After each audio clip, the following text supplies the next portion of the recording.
Guys, I'm really excited. I got a great deal on this Dash Mini Maker waffle, a little tiny waffle maker. I have a Cuisinart waffle iron, but it's kind of big and hard to clean unless you're making waffles for the whole family and you need to make 4 at a time. But I want to make chaffles. So what I've done is I mix mozzarella and egg so that I can make chaffles, so I can have sandwiches that are low carb.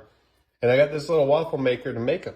So I'm going to make a few up and then show you what they turn out like. Before I get started, I wanted to show you this. It came with a little instruction manual and recipe guide.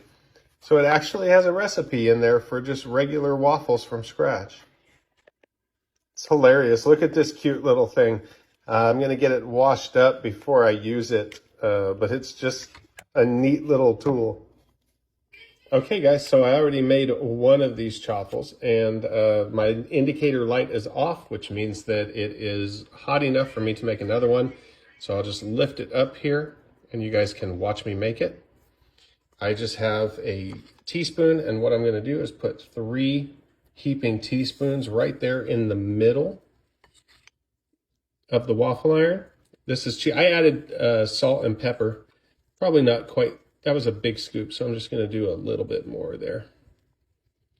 And then you shut it, and you can see that the light came back on because the cheese on there caused it to cool down a little bit below operating temp. That will go out, but I'm going to cook it for about 3 minutes, and I'll come back to you and show you the finished product. Okay, we're about 2 minutes in, and you can see that it's already come back up to operating temp, even with the ingredients in there. And you can see all the steam pouring out.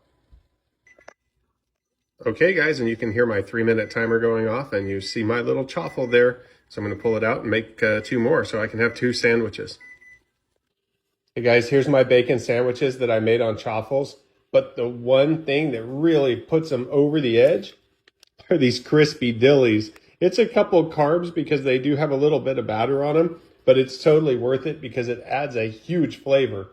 I'm going to go eat these and enjoy these. If I had anything to critique the Dash Waffle Maker on, it would be that it could be a little bit easier to clean. It would be nice if the plates were removable, but it's such an easy, small little thing that doesn't take up much space that you can just stick it in your cabinet, pull it out whenever you want to use it for just a couple waffles, and you don't feel like it was a big job. So it's definitely worth buying.